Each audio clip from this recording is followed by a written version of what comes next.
नमस्कार दोस्तों, चलिए जानते हैं मध्य प्रदेश के तमाम बड़ी खबरों को केवल 5 मिनट में। लेकिन उससे पहले आप ये वीडियो कहां से देख रहे हैं हमें कमेंट बॉक्स में जरूर बताएं। साथ ही वीडियो को लाइक करके चैनल को सब्सक्राइब जरूर कर दें। लाडली बहना योजना मध्य प्रदेश सरकार की एक महत्वपूर्ण सामाजिक कल्याण योजना है, जिसका उद्देश्य राज्य की महिलाओं को आर्थिक रूप से सशक्त बनाना है। इस योजना के तहत पात्र महिलाओं को हर महीने 1,500 रुपए की आर्थिक सहायता सीधे उनके बैंक खाते में प्रदान की जाती है। बढ़ती महंगाई, घरेलू खर्च और बच्चों की जरूरतों को ध्यान में रखते हुए यह राशि महिलाओं के लिए बड़ी राहत साबित हो रही है। खास तौर पर ग्रामीण और मध्यम वर्ग की महिलाओं के लिए यह योजना आत्मनिर्भरता की दिशा में एक मजबूत कदम है। सरकार की योजना से छात्रों को लैपटॉप मिले, जिससे उनकी पढ़ाई आसान हुई। ऑनलाइन कक्षाएं, शोध और परियोजनाएं अब तेजी से पूरी हो रही हैं। डिजिटल साक्षरता बढ़ी है और दूर दराज के छात्रों को समान अवसर मिला है। यह पहल शिक्षा की गुणवत्ता सुधारने और भविष्य के लिए छात्रों को तकनीकी रूप से सक्षम बनाने में सहायक सिद्ध हुई है।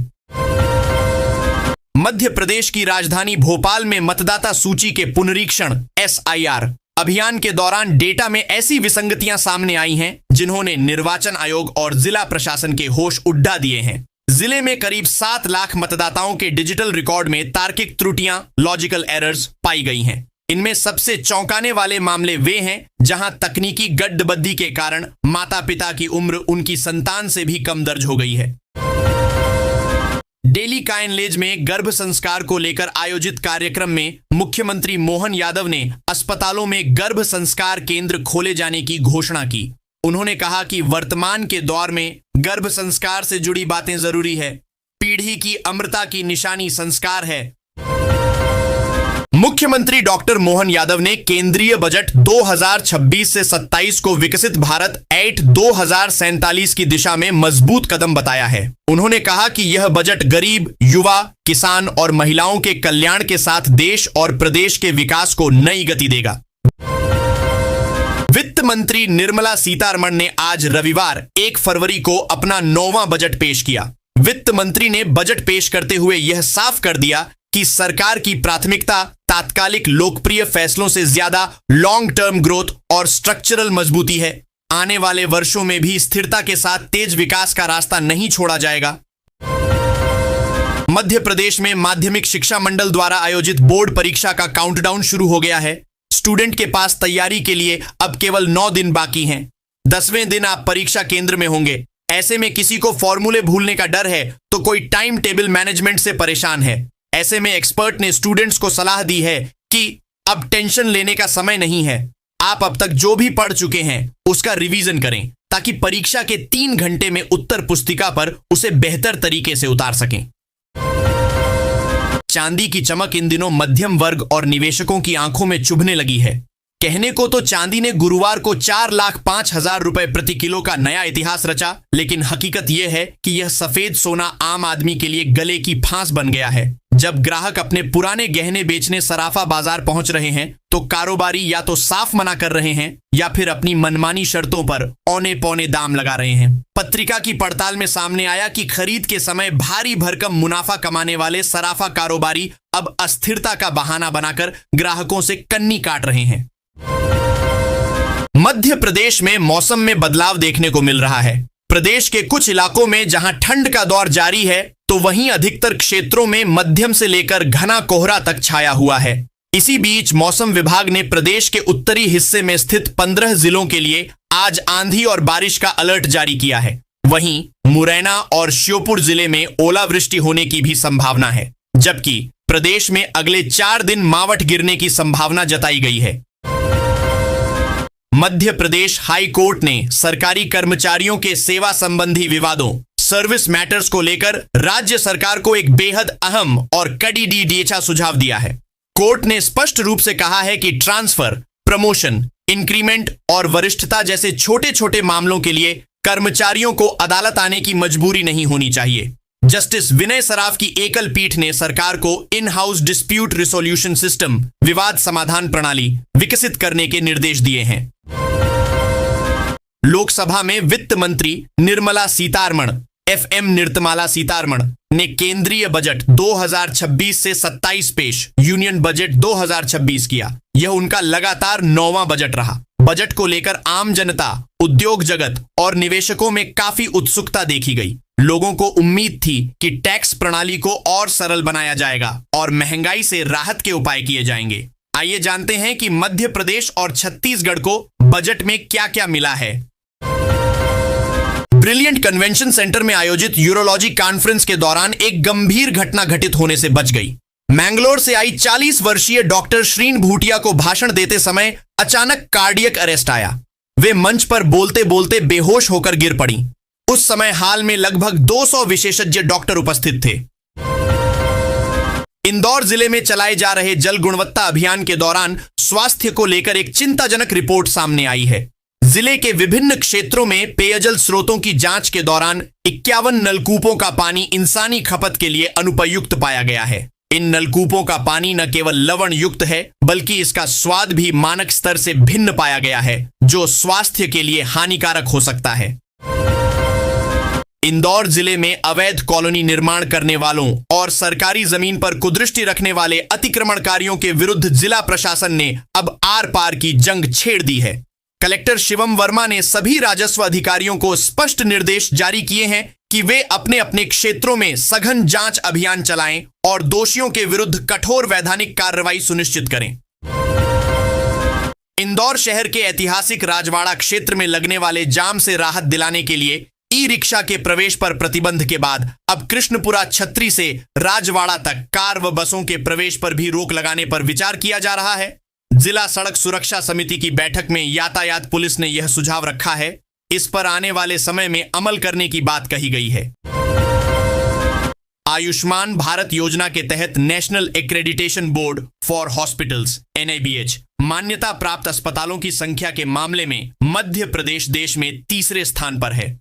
महाराष्ट्र और उत्तर प्रदेश के बाद अब मध्य प्रदेश में सबसे अधिक 285 अस्पताल NABH प्रमाणित हैं। प्रदेश में कुल 1926 सरकारी और निजी अस्पतालों में से इन अस्पतालों को यह गुणवत्ता प्रमाण पत्र मिला है, जो मरीजों को सुरक्षित और बेहतर इलाज की गारंटी देता है। अलग अलग स्थानों पर बनी प्रभावी मौसम प्रणालियों के असर से प्रदेश में मौसम का मिजाज बदल गया है। अधिकतर शहरों में बादल छा गए हैं, साथ ही कहीं कहीं बारिश का सिलसिला भी शुरू हो गया है। इसी क्रम में शनिवार को गुना और राजगढ़ में बारिश हुई।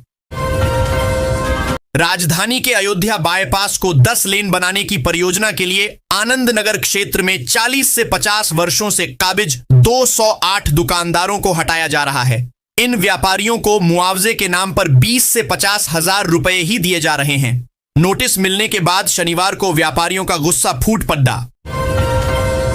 भाजपा के प्रदेश संगठन महामंत्री हितानंद की संघ में वापसी हो गई। उन्हें मध्य क्षेत्र, मप्र और छत्तीसगढ़ का क्षेत्र सह बौद्धिक प्रमुख बनाया गया है। भाजपा में उनकी जगह अभी किसी को दायित्व नहीं दिया गया।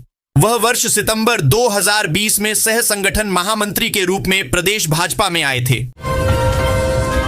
मुरार में स्थित इंक्लेव रेसिडेंसी में रहने वाले 75 वर्षीय कारोबारी दुर्गा शंकर नागर के साथ 1,41,07,000 रुपए की साइबर ठगी हो गई। उन्हें गोल्ड कॉइन की ऑनलाइन ट्रेडिंग के जरिए फंसाया गया। जमा पूंजी ठगों की वेबसाइट के जरिए अलग अलग बैंक खातों में जमा कर दिए। पे वॉलेट में मुनाफे के साथ रकम दिख रही थी। जब यह रुपए निकालने का प्रयास किया तो वह ट्रांसफर नहीं हुए। देश में सोने के दाम आसमान छू रहे हैं। हर रोज सोना नया रिकॉर्ड बना रहा है। ऐसे में शातिर ठगों ने भी इसे अपना हथियार बना लिया है। ग्वालियर के मुरार की रहने वाली महिला के साथ 16.92 लाख रुपए की साइबर ठगी हो गई। महिला को सस्ता सोना दिलाने का लालच देकर ठगा गया। मध्य प्रदेश में पाइपलाइनों की मरम्मत और बदलने के लिए लंबे समय के उपाय किए जा रहे हैं। इसमें मुख्यमंत्री शहरी विकास अधोसंरचना 5वें के तहत 5,000 करोड़ रुपए मंजूर किए गए हैं। इस प्रोजेक्ट में अमृत परियोजनाओं के गैप को भी भरा जाएगा और लंबे समय से लंबित काम जैसे पानी की सप्लाई और सीवरेज के काम भी किए जाएंगे। भाजपा प्रदेश अध्यक्ष हेमंत खंडेलवाल ने केंद्रीय बजट को आत्मनिर्भर भारत और समावेशी विकास की दिशा में मजबूत कदम बताया है। उन्होंने कहा कि यह बजट देश को वैश्विक स्तर पर आगे बढ़ाने और हर वर्ग को लाभ देने वाला है। मध्य प्रदेश की मोहन यादव सरकार ने प्रदेश के करीब 2.5 लाख संविदा कर्मियों के लिए बड़ी राहत की घोषणा की है। संविदा नीति 2023 के तहत नियमितीकरण, सेवा सुरक्षा, महंगाई भत्ता और अन्य लाभों से जुड़े महत्वपूर्ण फैसले लिए गए हैं। सबसे बड़ी घोषणा यह है कि 10 वर्ष से अधिक अनुभव वाले संविदा कर्मियों को खाली नियमित पदों में से 50% पदों पर संविलयन रोजुलराइजेशन किया जाएगा। भाजपा के प्रदेश संगठन महामंत्री हितानंद की संघ में वापसी हो गई है। उन्हें मध्य क्षेत्र, मप्र और छत्तीसगढ़ का क्षेत्रीय सह बौद्धिक प्रमुख बनाया गया है। भाजपा में उनकी जगह अभी किसी को दायित्व नहीं दिया गया है। वह वर्ष सितंबर 2020 में सह संगठन महामंत्री के रूप में प्रदेश भाजपा में आए थे। वर्ष 2022 मार्च में संगठन महामंत्री सुहास भगत की संघ में वापसी के बाद उन्हें यह दायित्व सौंपा गया। भाजपा में आने के पहले वह विद्या भारती में क्षेत्रीय संगठन मंत्री थे। जीतू पटवारी गोविंदपुरा विधानसभा के आनंद नगर क्षेत्र में दुकानों को तोड़ने के मोहन यादव सरकार के निर्देश पर खासा नाराज दिखे। कांग्रेस नेता ने मांग की दुकानों के मुआवजे आज के बाजार मूल्य के हिसाब से दिए जाए या फिर नई दुकानों के लिए जगह दी जाए। एमपी की राजधानी भोपाल में बिजली की एक आम समस्या से छुटकारा मिल गया है। राजधानी के औद्योगिक क्षेत्र बगरोदा में अब 24 घंटे बिजली मिलेगी। इसके लिए Madhya Pradesh power transmission company MP Transco ने एक अतिरिक्त पावर ट्रांसफार्मर चालू कर दिया है। प्रदेश के ऊर्जा मंत्री प्रद्युम्न सिंह तोमर ने बताया कि भोपाल की औद्योगिक इकाइयों को विश्वसनीय बिजली आपूर्ति सुनिश्चित करने के उद्देश्य से लगातार काम चल रहा है। सिवनी भारतीय जनता पार्टी ने जी रामजी योजना को लेकर कार्यशाला का आयोजन भाजपा कार्यालय में किया। योजना के सही उद्देश्य को जन जन तक पहुंचाने का संकल्प लिया। सांसद भारतीय पारधी ने उपस्थित जनों को संबोधित करते हुए कहा कि प्रधानमंत्री नरेंद्र मोदी के नेतृत्व वाली भाजपा सरकार ने जी रामजी योजना के मध्य प्रदेश की धार्मिक नगरी उज्जैन में अब इंटरनेशनल लेवल का एयरपोर्ट बनेगा। अभी तक यहां पर ATR 72 सीटर विमान के हिसाब से निर्माण की तैयारी चल रही थी, लेकिन जिला प्रशासन के द्वारा शासन को रिवाइज प्रस्ताव भेजा है, जिसे अगर स्वीकृति मिलती है तो जल्द काम शुरू किया जा सकेगा। इस एयरपोर्ट को सिंहस्थ के पहले शुरू करने की तैयारी है। मध्य प्रदेश में एक बार फिर से मौसम ने अचानक करवट बदल ली है। प्रदेश के कई जिलों में बारिश, आंधी और घने कोहरे का असर देखने को मिला। ग्वालियर, उज्जैन, धार और मुरैना रही, जबकि नीमच में बारिश, ओलावृष्टि और मंदसौर जिले ओले गिरे, जिससे किसानों की फसलों को भी नुकसान पहुंचा है। मौसम विभाग ने 20 जिलों बारिश का अनुमान जताया है। पुलिस की बैठकों, आयोजन, घटना, कार्रवाई सहित अफसरों की कार में बैठकर बनाई जा रही रील डीआईजी के द्वारा में भी रीलबाजों की एंट्री रही सुर्खियों में। पुलिस उप महानिरीक्षक ने कहा कि कराएंगे मामले की जांच, फरार आरोपियों को गिरफ्तार कर कार्रवाई करने व नाबालिगों की गुमशुदगी रोकने पर दिया जोर। पासपोर्ट आवेदन करते समय पता लिखने में हुई एक छोटी सी गलती आपका पासपोर्ट आवेदन लंबे समय के लिए पेंडिंग करवा सकती है। सही जानकारी देने पर 24 घंटे में पुलिस वेरिफिकेशन हो जाता है। पासपोर्ट आवेदन में आपराधिक प्रकरण एवं कोर्ट से हुए निर्णय के बारे में भी स्पष्ट जानकारी दी जानी चाहिए। ऐसा नहीं होने असुविधाजनक स्थिति निर्मित होती है। SIR प्रक्रिया के तहत दमोह के बाद जबेरा विधानसभा में भी मतदाता सूची से नाम हटाने का बड़ा फर्जीवाड़ा सामने आया है। मंत्री के क्षेत्र में वोटरों पर आपत्तियां लगीं, जिनमें 95% फर्जी पाई गईं। छिंदवाड़ा में 5% कमीशन का ऑडियो वायरल होने से चर्चा में रहे भाजपा के परासिया नगर पालिका अध्यक्ष विनोद मालवीय, म्यूनिसिपल प्रेसिडेंट विनोद मालविया को शनिवार को संगठन की प्राथमिक सदस्यता से 6 साल के लिए निलंबित कर दिया।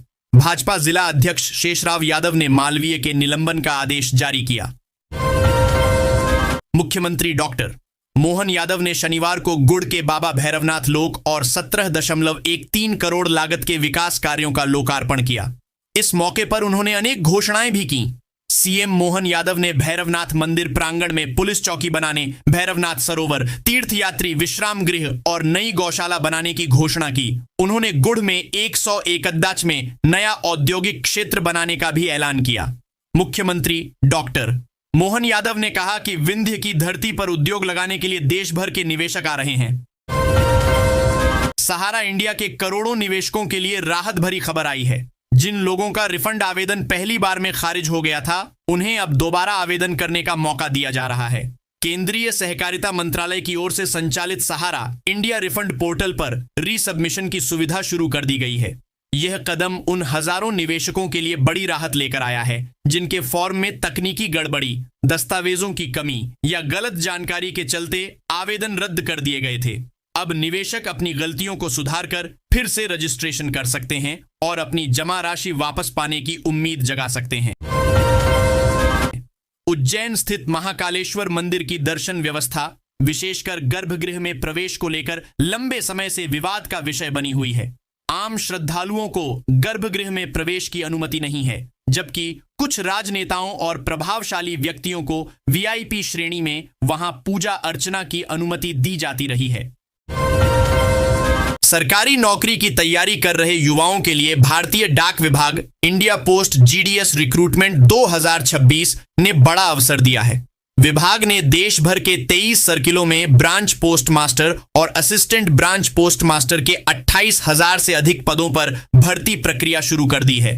खास बात यह है कि इस भर्ती में कोई लिखित परीक्षा नहीं होगी और चयन पूरी तरह 10वीं कक्षा के अंकों के आधार पर किया जाएगा। मध्य प्रदेश में अब शहरों में चलने वाली सिटी बसें उपनगरीय आसपास के इलाकों तक भी जा सकेंगी। सरकार ने मध्य प्रदेश मोटरयान कराधान अधिनियम 1991 में संशोधन की अधिसूचना जारी कर दी है। इसके तहत अब सिटी बसों के रूट परिवहन विभाग तय करेगा और उन्हें अधिसूचित किया जाएगा। सिटी बसें नगर निगम सीमा से बाहर आसपास के कस्बों और कॉलोनियों तक चल सकेंगी। इससे रोजाना शहर आने जाने वालों को सस्ता और सुविधाजनक सफर मिलेगा। प्रदेश के 1 लाख से अधिक पुलिस कर्मियों के लिए अच्छी खबर है। छुट्टी और डेपुटेशन आदि के लिए अब उन्हें आवेदन लेकर नहीं घूमना होगा। Human resource management information system HRMIS के माध्यम से वह कहीं से भी ऑनलाइन आवेदन कर सकेंगे, इसकी प्रगति देख सकेंगे। इसके लिए पुलिस मुख्यालय ने HRMIS बनाया है, जिसके पहले चरण का काम इस माह पूरा हो जाएगा। नया एजुकेशन पोर्टल शिक्षकों के लिए कई सारी मुश्किलें लेकर आया है। एक तो ई-अटेंडेंस की और दूसरी सर्विस बुक अपडेशन की है। ई-अटेंडेंस तो अब शिक्षकों ने लगाना शुरू कर दिया है, लेकिन विभाग का फरमान आया है कि उन्हें अब नए पोर्टल पर एक बार फिर से अपनी सर्विस बुक अपडेट करानी है। सर्विस बुक अपडेट कराने के लिए उन्हें संकुल केंद्र सहित BEO और जिला शिक्षा अधिकारी कार्यालय के चक्कर लगाने पड़ रहे हैं। सभी शिक्षकों को मार्च से पहले अपनी सर्विस बुक अपडेट करानी है। पूर्व CM कमलनाथ ने केंद्रीय बजट को दिशाहीन और मध्य प्रदेश के साथ सौतेला बताया। उनका कहना है कि बजट में किसानों, महिलाओं और मध्यम वर्ग सहित प्रदेश के लिए कोई खास प्रावधान नहीं किए गए। मध्य प्रदेश के सतना जिले के एक गांव में मतांतरित व्यक्ति द्वारा अपने परिवार की विवादित जमीन पर बनवाए जा रहे गुंबदनुमा भवन मस्जिद को प्रशासन ने ध्वस्त करा दिया। इस निर्माण को जमींदोज करने में रविवार को JCB को 3 घंटे लगे। इस दौरान प्रशासन, पुलिस और राजस्व विभाग के अधिकारी मय बल के मौजूद रहे। मध्य प्रदेश के रायसेन में खेल बार भव्य सांसद खेल महोत्सव का आयोजन किया जा रहा है, जिसकी शुरुआत 1 फरवरी से हो चुकी है। इस खेल महाकुंभ में 600 खिलाड़ी हिस्सा लेंगे। कार्यक्रम में केंद्रीय कृषि मंत्री शिवराज सिंह चौहान और भारतीय टीम से स्टार ऑलराउंडर रविंद्र जडेजा मुख्य अतिथि होंगे। ग्राउंड में लगभग 10,000 से दर्शकों के पहुंचने की उम्मीद है।